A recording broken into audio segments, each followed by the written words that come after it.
അവന്റെ കുതികാലിൽ പരിക്കേൽപ്പിക്കും. അവിടുന്ന് സ്ത്രീയോട് പറഞ്ഞു, നിന്റെ ഗർഭാരിഷ്ഠിതകൾ ഞാൻ വർദ്ധിപ്പിക്കും. ആൻസി എന്താണ് ഈ സ്ത്രീകളെ കുറിച്ചുള്ള കഷ്ടതയുടെ ഭാഗം മാത്രം എടുത്തു വായിക്കുന്നത്? കഷ്ടതയുടെ ഭാഗം മാത്രമല്ലല്ലോ, പുതിയ നിയമത്തിൽ ഇങ്ങനെയും പറയുന്നുണ്ട്, ദൈവകൃപ നിറഞ്ഞവളെ സ്വസ്തി, കർത്താവ് നിന്നോട് കൂടെ, നിനക്കൊരു പുത്രൻ ജനിക്കും, അവൻ അത്യുന്നതനെന്ന് വിളിക്കപ്പെടും എന്നൊക്കെ പറയുന്നുണ്ടല്ലോ. എന്തുകൊണ്ടാണ് ആൻസി ഈ രണ്ടു ഭാഗം കണക്ട് ചെയ്ത് വായിക്കാനിടയായത്? ആധുനിക ലോകത്തില്, അതായത് ഇപ്പോഴത്തെ ഈ കാലഘട്ടത്തില് നമ്മൾ സ്ത്രീകള് അനേകം പ്രശ്നങ്ങളിലൂടെ പ്രതിബന്ധങ്ങളിലൂടെയൊക്കെ കടന്നു പോകുന്നവരാണ്. ഈ സമയത്ത് പരിശുദ്ധ അമ്മയുടെ മാതൃക, എളിമ എന്ന പുണ്യം, ആ സഹനം അമ്മ സ്വീകരിച്ചതുപോലെ ഇതാ കർത്താവിന്റെ ദാസി എന്ന് സഹനത്തിന്റെ മുൻപില് നമ്മൾക്ക് ഓരോരുത്തർക്കും അങ്ങനെ പറയാൻ സാധിക്കണം. തീർച്ചയായും ആൻസി പറഞ്ഞത് ശരി തന്നെയാണ്. എളിമയും സ്നേഹവും ക്ഷമയും പൂർണ്ണമായും ഏറ്റെടുക്കുന്ന അനേകം സ്ത്രീകൾ ഇന്നിൻ്റെ ലോകത്തും ഉണ്ട്. അത്തരമൊരു സ്ത്രീയെ ഇന്ന് ഞങ്ങൾ നിങ്ങളുടെ മുമ്പിൽ അവതരിപ്പിക്കുകയാണ്. തൊടുപുഴയിലെ മദർ ആൻഡ് ചൈൽഡിലെ ബിന്ദു.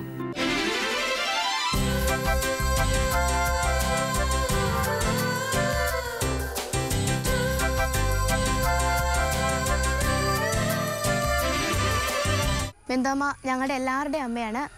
ഞങ്ങളുടെ കൂടെ പ്രാർത്ഥിക്കുവാനും പഠിക്കുവാനും എല്ലാം ബിന്ദുമ്മ ഞങ്ങളുടെ കൂടെ തന്നെയുണ്ട്. ഞങ്ങളെല്ലാവരെയും ബിന്ദുമ്മ വളരെയധികമായി സ്നേഹിക്കുന്നു.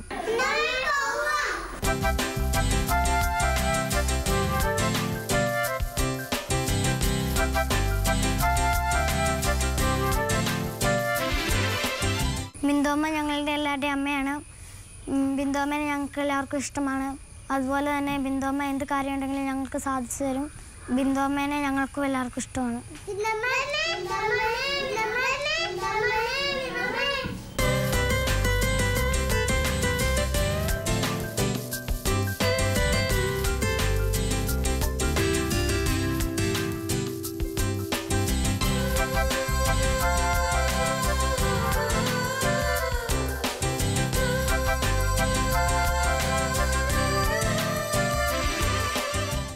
ബിന്ദു അവിവാഹിതയായ ഒരു കൊച്ചുകുട്ടിയാണെങ്കിൽ പോലും കുഞ്ഞു മക്കൾക്ക് ഒരമ്മയിൽ നിന്നും കിട്ടേണ്ട സ്നേഹവും വാത്സല്യവും ശിക്ഷണവും കൊടുത്താണ് അവരെ വളർത്തുന്നത്. ഓരോരുത്തർക്കും ഓരോ വിളിയാണ്. അത് സന്യാസത്തിലേക്കാവാം, കുടുംബജീവിതത്തിലേക്കാവാം. എന്നാൽ ബിന്ദുവിനെ കണ്ടാൽ രണ്ട് ജീവിതവും ഒന്നിച്ചു കൊണ്ടുപോകുന്ന ഒരാളായിട്ട് തോന്നും. പ്രസവിക്കാതെ തന്നെ അനേകം കുഞ്ഞുങ്ങൾക്ക് അമ്മയായി, എന്നാൽ സന്യാസ ജീവിതത്തിന്റെ ഗുണങ്ങളും മാതൃകയും സ്വീകരിച്ചുകൊണ്ട് മുന്നേറുന്നൊരു വ്യക്തിയാണ് ബിന്ദു. ബിന്ദു ഈ സാഹചര്യത്തിലേക്ക് വരാനിടയായത് എങ്ങനെയാണെന്ന് നമുക്ക് നോക്കാം. ഞാൻ ഈ ശുശ്രൂഷയിലേക്ക് കടന്നു വന്നിട്ട് ഇപ്പോൾ 9 വർഷത്തോളമായി.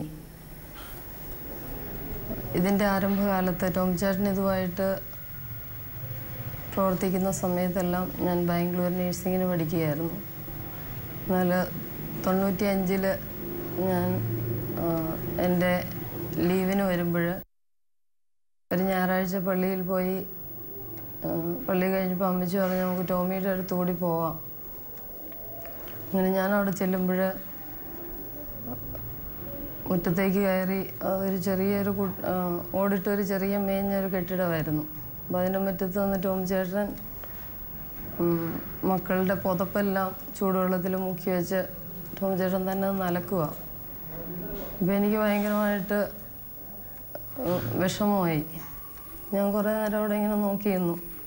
അപ്പോൾ ടോം ചേട്ടൻ എന്നോട് ചോദിച്ചു, എന്താ പെങ്ങളെ ഒരു ബുദ്ധിമുട്ട് പോലെ? അപ്പോൾ എനിക്കൊന്നും മിണ്ടാൻ സാധിച്ചില്ല.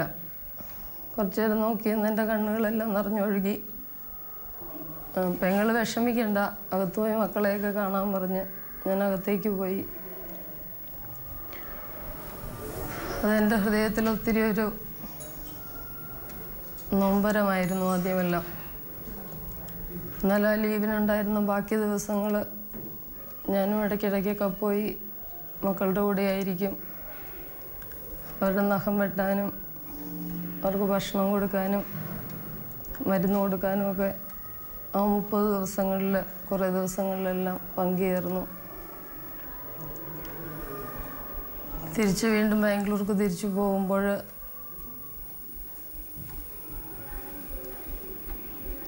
ടോമി ചേട്ടൻ ചെയ്യുന്നതിൻ്റെ ഒരു നല്ല വശം ഉള്ളിലുണ്ടെങ്കിൽ പോലും മനസ്സിനൊരു ഭയങ്കര വേദനയായിരുന്നു. തിരിച്ചു ബാംഗ്ലൂരിലെത്തിയ ബിന്ദു തൻ്റെ സഹപാഠിയായ മേരി കുഞ്ഞിൻ്റെ രോഗവിവരമറിഞ്ഞ് തകർന്നുപോയി. അവളെ സഹായിക്കാനും ശുശ്രൂഷിക്കാനും ബിന്ദു തയ്യാറായി. മേരി കുഞ്ഞിൻ്റെ മരണം വരെ ബിന്ദു ഒപ്പമുണ്ടായിരുന്നു. അത് ബിന്ദുവിനെ ഒരു ആത്മീയ അനുഭവത്തിലേക്ക് നയിച്ചു. 95 അവൾ ഇൻറ്റേൺഷിപ്പ് ചെയ്യുന്ന സമയത്ത് ആ കുട്ടിക്ക് ഒരു രോഗമാണെന്ന് തെളിഞ്ഞു. സാധാരണ ഒരു രോഗമല്ല. ആ നാളുകളിൽ മനുഷ്യൻ ഏറ്റവും ഭയത്തോടും ഭീതിയോടും കൂടി നോക്കിക്കാണുന്ന എയ്ഡ്സ് എന്ന രോഗം അവളുടെ ഈ നേഴ്സിംഗ് ജീവിതത്തിൽ അവൾക്ക് കിട്ടിയൊരു സമ്മാനമായിരുന്നു. അപ്പോൾ ഞങ്ങളുടെ ബാച്ച്മേറ്റ്സ് എല്ലാം തിരിച്ചു പോന്നു. ഞാനും പോരുന്ന സമയമായി. അവൾ ഏകദേശം ഒറ്റപ്പെട്ട ഒരവസ്ഥ. ഒത്തിരി കരഞ്ഞു. അവളെ ഒറ്റയ്ക്കായിട്ട് പോരുന്നതിൻ്റെ ഒരു വലിയ വേദനയായിട്ടാണ് ഞാൻ പോരുക. അപ്പോൾ പോരുന്ന സമയത്ത് ഞാൻ പറഞ്ഞു, നീ വിഷമിക്കണ്ട, ഞാൻ അവിടെ ചെന്ന് എന്തെങ്കിലും ഒരു വഴി ഉണ്ടാക്കാം, നമുക്ക് ഒരുമിച്ചൊരു ധ്യാനത്തിന് പോകാം. അങ്ങനെ ജൂലൈ 10-ാം തീയതി ഞാൻ വീട്ടിലെത്തി. എൻ്റെ 2 ആങ്ങളമാർ ആ സമയത്ത് ബാംഗ്ലൂരിലുണ്ടായിരുന്നു. അവരിടയ്ക്കിടയ്ക്ക് പോയി അവളെ കാണും. അത്രയൊരു ആശ്വാസം ഉണ്ടായിരുന്നുള്ളൂ. തിരിച്ച് വീട്ടിലെത്തി ഞാൻ ചാച്ചനോടും അമ്മച്ചിയോടൊക്കെ കാര്യങ്ങളൊക്കെ പറഞ്ഞു. ഒരു ധ്യാനത്തിന് പോകുന്ന കാര്യം അറേഞ്ച് ചെയ്യാൻ സുഹൃത്തായ ഒരു സഹോദരനോട് ആവശ്യപ്പെട്ടു. അങ്ങനെ 97 സെപ്റ്റംബറിൽ ആദ്യമായിട്ട് കുളത്തുവയലിൽ അവളുമായിട്ട് പോയി ധ്യാനം കൂടി. ആ ധ്യാനം കഴിഞ്ഞ സമയത്ത് അവൾക്ക് ഭയങ്കര ഒരു പ്രതീക്ഷയായിരുന്നു. ഇതിനൊരു തമ്പുരാനൊരു സൗഖ്യം കൊടുത്തിട്ടുണ്ട്, എല്ലാം നോർമലായി എന്ന് വിശ്വസിച്ചുകൊണ്ടാണ് അവൾ തിരികെ പോയത്. ഇവിടുന്ന് പോകുമ്പോൾ പറഞ്ഞയച്ചു, പോയി ഉടനെ ബ്ലഡ് ടെസ്റ്റ് ചെയ്യണം, റിസൾട്ട് എന്തായാലും നമുക്ക് സ്വീകരിക്കാം, ഞങ്ങൾ നിൻ്റെ കൂടെയുണ്ട്. അങ്ങനെ ഒരാശ്വാസവുമായി അവളെ തിരിച്ചയച്ചു. അവൾ ചെന്ന ഉടനെ തന്നെ മണിപ്പാൽ ഹോസ്പിറ്റലിൽ ബ്ലഡ് ടെസ്റ്റിന് കൊടുത്തു. റിസൾട്ട് വന്നപ്പോൾ വളരെ നിരാശാജനകമായിരുന്നു. രാത്രിയിൽ ഞാനിവിടുന്ന് ഫോണിൽ വിളിച്ചു. നൈറ്റ് ഡ്യൂട്ടി ചെയ്യുന്ന സമയമാണ്. അവൾ ഫോണിലൂടെ ഒന്നും സംസാരിക്കുന്നില്ല, മുഴുവൻ കരച്ചിലായിരുന്നു. ഇടയ്ക്കിടയ്ക്ക് എനിക്ക് മരിക്കണം എന്ന് മാത്രം പറയുന്നുണ്ട്. ആശ്വസിപ്പിച്ച് ഫോൺ വെച്ച് ചാച്ചനോട് പറഞ്ഞപ്പോൾ ചാച്ചൻ പറഞ്ഞു, അവളവിടെ വിഷമിക്കുമല്ലേ, നിങ്ങളുടനെ ബാംഗ്ലൂർക്ക് പോക്കുമോ. അപ്പോൾ ഈ സമയങ്ങളിലൊന്നും ഈ ഒരു രോഗാവസ്ഥ 1.5 വർഷമായിട്ട് ഞങ്ങൾക്കെല്ലാം അറിയാമായിരുന്നെങ്കിലും അവളുടെ വീട്ടിലറിയിക്കാനുള്ള ഒരു മാനസികാവസ്ഥ ഉണ്ടായിരുന്നില്ല. ഞാനും ജോഷി ചേട്ടനും ബാംഗ്ലൂർക്ക് പോയി. സ്കൂളിൽ പോയി അവളെ കണ്ടു, സിസ്റ്ററിനെ കണ്ട് സംസാരിച്ചു. അവളെ കൊണ്ടുപോയിക്കോട്ടെ എന്ന് ചോദിച്ചപ്പോൾ സിസ്റ്റർ അതിനെ അനുവദിച്ചില്ല. എന്തായാലും ആ ഒരു ഡേ ലീവ് എടുത്ത് ഞങ്ങൾ അവിടെയും കൂട്ടി സെമിനാരിയിലേക്ക് പോയി. അവിടെ ചെന്ന് ഒരു ദിവസം മുഴുവൻ ഇരുന്ന് സംസാരിച്ച് അവളുടെ വീട്ടിൽ ഇത് അറിയിക്കുന്ന കാര്യം അവളെ കൊണ്ട് സമ്മതിപ്പിച്ചു. ഞങ്ങൾ വീണ്ടും പിറ്റേ ദിവസം തിരിച്ചു പോന്നു. നവംബറിൽ ആ കുട്ടി ലീവ് എടുത്ത് ഇങ്ങോട്ട് പോന്നു. ഇവിടെ വന്ന് 2 ദിവസം കഴിഞ്ഞപ്പോൾ ജോഷി ചേട്ടൻ അവളുടെ വീട്ടിൽ അങ്കിളിനെയും ആൻറ്റിയെയും വിളിപ്പിച്ച് വിവരം പറഞ്ഞു. അന്ന് തന്നെ അവളെ കൂട്ടിക്കൊണ്ടുപോയി. 2 ദിവസത്തിന് ശേഷം ജോഷി ചേട്ടൻ വീണ്ടും ആ വീട്ടിൽ ചെന്ന് അച്ചാച്ചനെയും മമ്മിയെയും വിവരം ധരിപ്പിച്ചു. ആ ഒരു സാഹചര്യം വീട്ടിലറിഞ്ഞപ്പോൾ ഒരു 3-4 ദിവസത്തേക്ക് ഒരു മരിച്ച വീടിൻ്റെ പ്രതീതിയായിരുന്നു. എന്നാൽ മോള് വിഷമിക്കുകയാണെന്നുള്ള യാഥാർത്ഥ്യം തിരിച്ചറിഞ്ഞ മാതാപിതാക്കൾ അവളെ കൂടുതലായിട്ട് സ്നേഹിക്കാനും കരുതാനും തുടങ്ങി. മേരിക്കുഞ്ഞിൻ്റെ ഈ അവസ്ഥ കണ്ട ബിന്ദു തൻ്റെ ജീവിതം സ്വാർത്ഥതയ്ക്ക് വേണ്ടിയുള്ളതല്ല എന്നവൾ തീരുമാനിച്ചു. സ്വന്തം ജീവിതം അനേകം വേദനിക്കുന്ന മക്കൾക്ക് വേണ്ടി സ്നേഹമായി പകർന്നു കൊടുക്കുവാൻ അവൾ ഒരു തീരുമാനമെടുത്തു. മദർ ആൻഡ് ചൈൽഡിലെ കുഞ്ഞുങ്ങൾക്ക് എത്രമാത്രം ശ്രദ്ധയും വാത്സല്യവും കൊടുത്താണ് അവൾ വളർത്തുന്നതെന്നറിയാമോ? ഇതാ കേൾക്കൂ ആബേലിൻ്റെ കഥ. ഞാൻ ഓർക്കുകയാണ്, ആബേൽ അവനെ നമുക്ക് വഴിയിൽ നിന്നും കിട്ടിയതാണ്. പെരുമ്പാവൂർ വെച്ച് പോലീസുകാർ അവനെ പിടിക്കുമ്പോൾ ഒത്തിരി ചീഞ്ഞ് നാറിയ ദുർഗന്ധം വമിക്കുന്ന ഒരു വ്രണവുമായിട്ടാണ് അവൻ ദിവ്യരക്ഷാലയത്തിലേക്ക് കൊണ്ടുവരിക. അന്നിപ്പോഴുള്ള ഈ പുതിയ കെട്ടിടമില്ല. ദിവ്യരക്ഷാലയത്തോടനുബന്ധിച്ച് തന്നെ ഒരു ചെറിയ വീട്ടിലായിരുന്നു കുഞ്ഞുങ്ങളുമായിട്ട് താമസിക്കുന്നത്. അവനെ കൊണ്ടുവന്ന് അവൻ്റെ കാലിലെ കെട്ടുകൾ അഴിച്ച് നോക്കുമ്പോൾ എല്ലുകൾ കാണാൻ പാകത്തിന്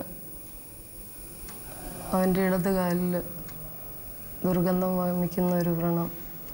മാനസിക രോഗിയായിട്ടുള്ള അമ്മയും ഉണ്ടായിരുന്നു കൂടെ. അമ്മയെ ഹോസ്പിറ്റലിലാക്കി. അവനെ ആ രാത്രിയിൽ തന്നെ തൊടുപുഴ ചാഴികാട്ട് ഹോസ്പിറ്റലിൽ കൊണ്ടുപോയി ഡോക്ടറെ കാണിച്ചപ്പോൾ എല്ലാ ദിവസവും കൊണ്ടുവന്ന് ഡ്രസ് ചെയ്യണം എന്ന് പറഞ്ഞ് ആ രാത്രി തിരിച്ചയച്ചു. എന്നാൽ പിന്നീട് ഹോസ്പിറ്റലിൽ കൊണ്ടുപോയപ്പോൾ അവിടെ അഡ്മിറ്റ് ചെയ്ത് അവനെ ഗ്രാഫ്റ്റ് ചെയ്യണം, അതിനുവേണ്ടി കുറേ ദിവസം താമസിക്കും. അങ്ങനെ അവിടെ അഡ്മിറ്റ് ചെയ്ത് ഏകദേശം 6 മാസത്തോളം എടുത്തു അവൻ്റെ കാല് സുഖപ്പെടാൻ. 6 മാസക്കാലം അവനെ പ്രത്യേകമായി ഞങ്ങളുടെ വീട്ടിലേക്ക് മാറ്റി. കാരണം കുഞ്ഞുങ്ങളുടെ കൂടെ ആയിരിക്കുമ്പോൾ ആ മുറിവുകൾ സൂക്ഷിക്കാൻ ബുദ്ധിമുട്ടായിരുന്നു. അവനെ പ്രത്യേകിച്ച് വീട്ടിലേക്കാക്കി പരിചരിക്കുമ്പോൾ അവനൊരു പ്രത്യേക അവകാശമായിരുന്നു എന്നെ. ഇപ്പോൾ ആ കുട്ടികളുടെ ഇടയിലേക്ക് കടന്നു ചെല്ലുമ്പോൾ വേറെ ആരെയും ഒന്ന് എടുക്കുകയോ അല്ലെങ്കിൽ ആരുടെയും അടുത്ത് പോയിരിക്കുമ്പോൾ അവന് ഭയങ്കര വിഷമമാണ്. കാരണം ഇതെൻ്റെ ബിന്ദു അമ്മയാണ്, ഇതെൻ്റെ അമ്മയാണ് എന്നവൻ പറഞ്ഞ് എല്ലാവരെയും മാറ്റി നിർത്തുന്ന ഒരവസ്ഥ.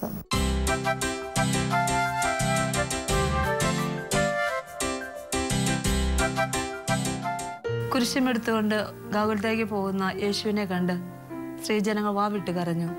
അപ്പോൾ യേശു പറഞ്ഞു, ഈശോ പറഞ്ഞത് ഈശോയെ നോക്കി കരയാനല്ല ഈശോ ആവശ്യപ്പെട്ടത്. നിങ്ങൾ നിങ്ങളെയും നിങ്ങളുടെ കുഞ്ഞുങ്ങളെയും ഓർത്ത് കരയാനാണ് ഈശോ പറഞ്ഞത്. തീർച്ചയായും യേശു നമ്മളെയും നമ്മുടെ കുഞ്ഞുങ്ങളെ ഓർത്ത് കരയാനാണ് നമ്മളോട് ആഹ്വാനം ചെയ്തത്. ഇന്നത്തെ കാലത്തെ അനാഥരായി ജനിക്കുന്ന കുഞ്ഞുങ്ങളെ ഓർത്ത്, അബോർഷനായി പോകുന്ന കുഞ്ഞുങ്ങളെ ഓർത്ത്, സംരക്ഷണം കിട്ടാത്ത കുഞ്ഞുങ്ങളെ ഓർത്ത് കർത്താവ് പ്രാർത്ഥിക്കുവാൻ നമ്മളോട് പറഞ്ഞു. നമ്മൾ സ്വന്തം കുഞ്ഞുങ്ങളെ ഓർത്ത് പോലും ഒരിക്കലെങ്കിലും കരയാറുണ്ടോ? അവർക്ക് വേണ്ടി പ്രാർത്ഥിക്കാറുണ്ടോ?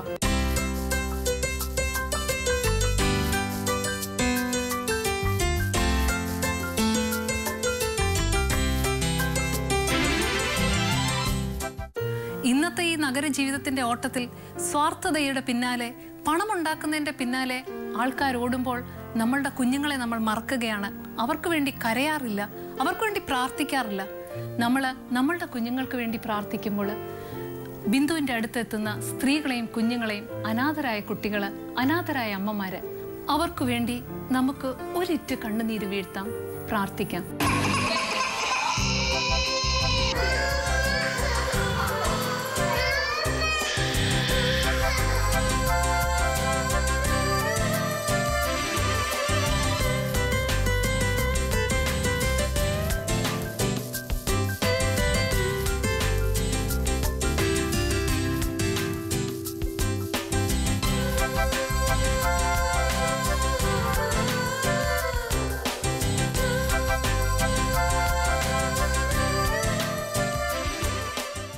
അമ്മയുള്ള ഒരു കുട്ടിയാണ് അമൂല്യ. അമ്മ ഇങ്ങനെ വീടുകളിൽ, നമ്മളേതെങ്കിലും വീടുകളിൽ പണിക്ക് നിർത്തും.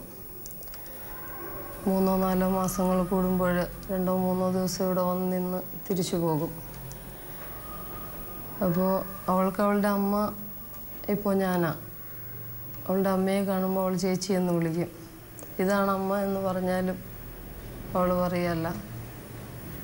അപ്പോൾ ഇങ്ങനെ നമ്മൾ ഈ കുട്ടികളുമായിട്ട് നമ്മുടെ ജീവിതം അവർക്ക് വേണ്ടി മാറ്റിവെക്കുമ്പോൾ ഈ ലോകത്തിൽ എന്തിനേക്കാളും ഉപരി ഹൃദയസമാധാനവും ആത്മീയ നിർവൃതിയും സന്തോഷവും സമാധാനവുമെല്ലാം കണ്ടെത്താൻ കഴിയുന്ന ഈ അവസ്ഥ ഇതൊരിക്കലും നഷ്ടമാകരുതേ, എന്നും ഇതിൽ തന്നെ നിലനിൽക്കണം എന്നൊരു പ്രാർത്ഥന മാത്രമേ ഉള്ളൂ. കാരണം അത്രയേറെ എൻ്റെ ജീവിതം ഈ മക്കളുമായിട്ട് അവരുടെ കൊഞ്ചലുകളിൽ, അവരുടെ സ്നേഹങ്ങളിൽ അലിഞ്ഞില്ലാതാകുന്നൊരവസ്ഥ. അപ്പോൾ ഓരോ നിമിഷവും അവരുടെ വേദനകളിൽ, അവരുടെ നൊമ്പരങ്ങളിൽ, അവരുടെ ഇല്ലായ്മകളിൽ, അവരുടെ കുസൃതികളിലെല്ലാമായിക്കൊണ്ട്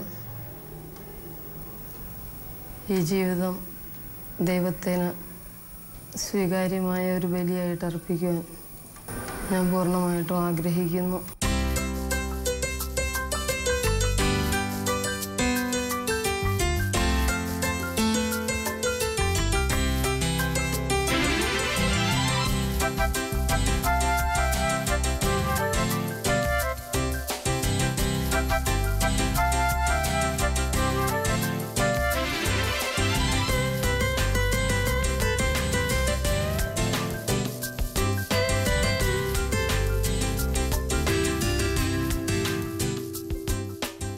അനാഥ കുഞ്ഞുങ്ങൾക്കും അനാഥ സ്ത്രീകൾക്കും വേണ്ടി ജീവിതം ബലികഴിച്ച ബിന്ദുവിന് ഓരോ സ്ത്രീകളെക്കുറിച്ചും ഒരു കാഴ്ചപ്പാടുണ്ട്.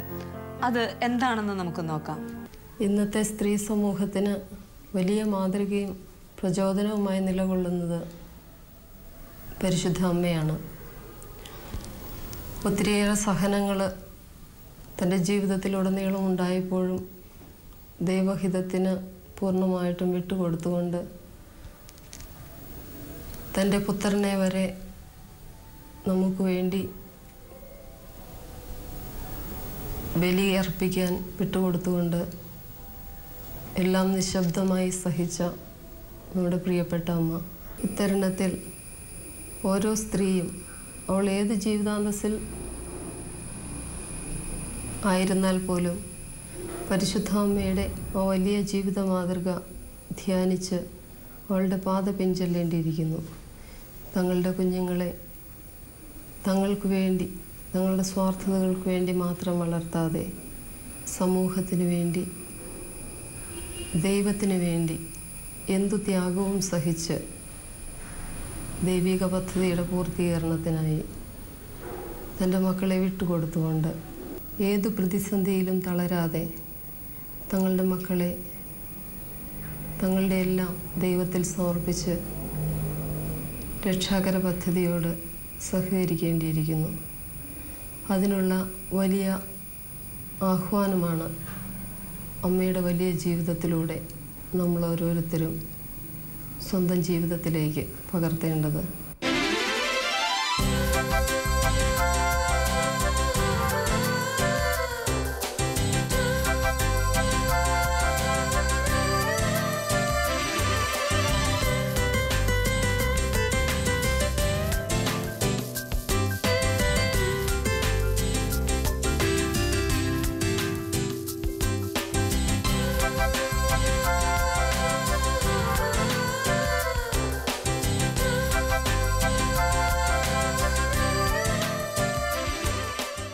ഇത്തരം ജീവിതാവസ്ഥയിലൂടെ കടന്നുപോയവരുടെ ജീവിത അനുഭവം കണ്ട നമുക്കും ഒരു പുതിയ തീരുമാനമെടുക്കാം.